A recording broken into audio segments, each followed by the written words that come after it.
ଏକ ଗାଁରେ ଜଣେ ଚାଷୀ ରହୁଥିଲା। ତାଙ୍କ ପାଖରେ ଏକ ବିଶେଷ ହଂସ ଥିଲା। ଦିନେ ସେହି ହଂସ ଗୋଟିଏ ସୁନାର ଅଣ୍ଡା ଦେଲା। ଚାଷୀ ଏହା ଦେଖି ଆଶ୍ଚର୍ଯ୍ୟ ହୋଇଗଲା। ଚାଷୀ ସୁନାର ଅଣ୍ଡା ଦେଖି ବହୁତ ଖୁସି ହେଲା। ଚାଷୀ ଦୌଡ଼ି ଘରକୁ ଯାଇ ତାଙ୍କ ସ୍ତ୍ରୀଙ୍କୁ ସୁନା ଅଣ୍ଡା ଦେଖାଇଲେ।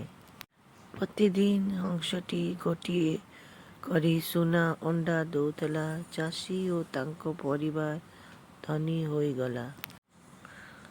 ଚାଷୀଙ୍କ ମନରେ ଲୋଭ ଆସିଲା। ସେ ଭାବିଲା, ହଂସର ପେଟ ଭିତରେ ବହୁତ ସୁନା ଅଣ୍ଡା ଅଛି। ଲୋଭରେ ପଡ଼ି ଚାଷୀ ହଂସଟିକୁ ମାରିଦେଲା।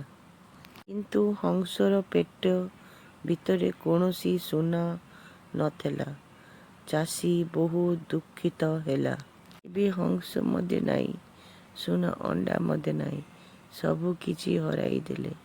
ସେ ନିଜ ଭୁଲ ବୁଝିପାରିଲେ ଏବଂ ଅନୁତାପ କଲେ। ଶିକ୍ଷା: ଲୋଭ ଭଲ ନୁହେଁ।